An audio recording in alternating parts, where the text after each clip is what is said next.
Assalamualaikum warahmatullahi wabarakatuh. Berjumpa lagi bersama saya Iin Ratnasari dalam pembelajaran bahasa Indonesia.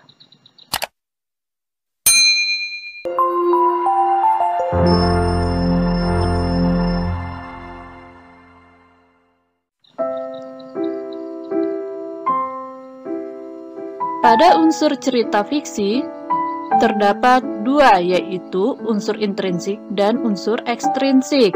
Di materi sebelumnya sudah dibahas mengenai unsur intrinsik, jadi di materi kali ini akan dibahas mengenai unsur ekstrinsik dalam cerita fiksi. Ada yang tahu apa itu unsur ekstrinsik? Ya, berkebalikan dengan unsur intrinsik. Unsur ekstrinsik adalah unsur-unsur yang membangun karya sastra dari luar. Unsur ekstrinsik seringkali dipengaruhi oleh pengarang atau kondisi sosial yang terjadi saat karya tersebut dibuat. Ada beberapa unsur ekstrinsik dalam cerita fiksi, diantaranya yaitu 1. Latar belakang perjalanan hidup pengarang. 2. Latar belakang kondisi masyarakat. 3. Latar belakang menciptakan suatu karya. 4. Nilai-nilai yang terselip, misalnya nilai moral, budaya, agama, dan edukasi atau pendidikan.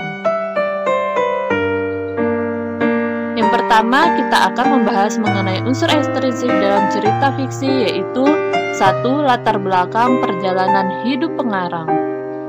Pada kehidupan yang dialami oleh pengarang, tentu akan mendukung kisah cerita yang dibuatnya. Bisa saja tema ceritanya kelam atau bahagia dan lain-lain. Beberapa hal yang bisa mempengaruhi latar belakang pengarang yang kemudian berdampak pada unsur ekstrinsik. Cerpen antara lain yaitu 1. Riwayat hidup penulis. 2. Kondisi psikologis. 3. Aliran sastra penulis.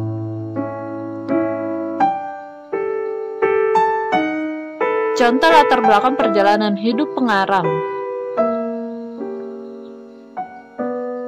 Bisa kalian simak berikut ini.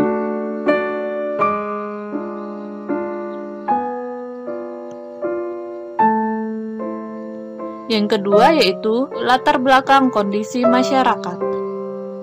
Pada kehidupan sosial budaya masyarakat di sekitar, pengarang bisa saja mempengaruhi pengarang dalam membentuk tokoh-tokoh masyarakat dan kehidupan seperti apa yang terjadi di dalam ceritanya.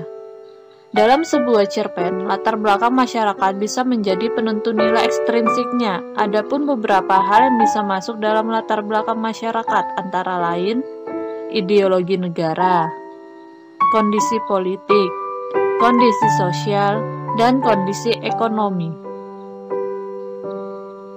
Berikut contoh yang bisa kalian simak sebagai berikut.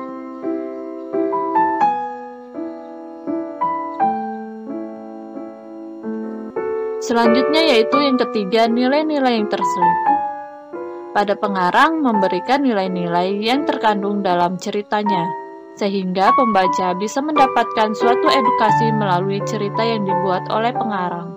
Contoh dari nilai-nilai tersebut antara lain yaitu 1. Nilai moral.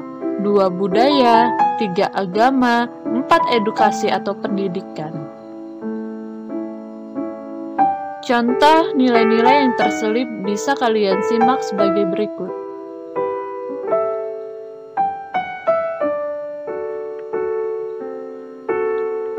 Unsur ekstrinsik.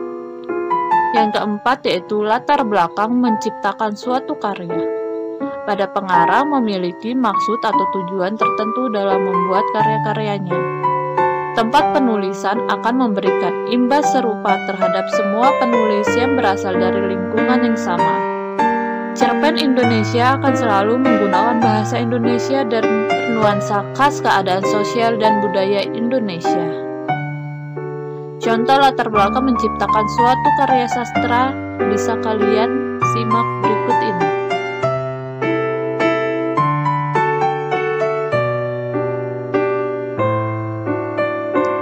Nah, itu tadi merupakan materi unsur ekstrinsik dalam cerita fiksi. Banyak sekali perbedaan antara unsur intrinsik dan unsur ekstrinsik. Jadi, pada unsur intrinsik yaitu unsur yang ada di dalam cerita tersebut, sedangkan unsur ekstrinsik adalah unsur yang berada di luar cerita tersebut. Jadi, di materi kali ini, apakah kalian sudah memahaminya? Ya, semoga kalian paham dan bermanfaat buat kalian. Saya akhiri, wassalamualaikum warahmatullahi wabarakatuh. Sampai berjumpa di materi berikutnya.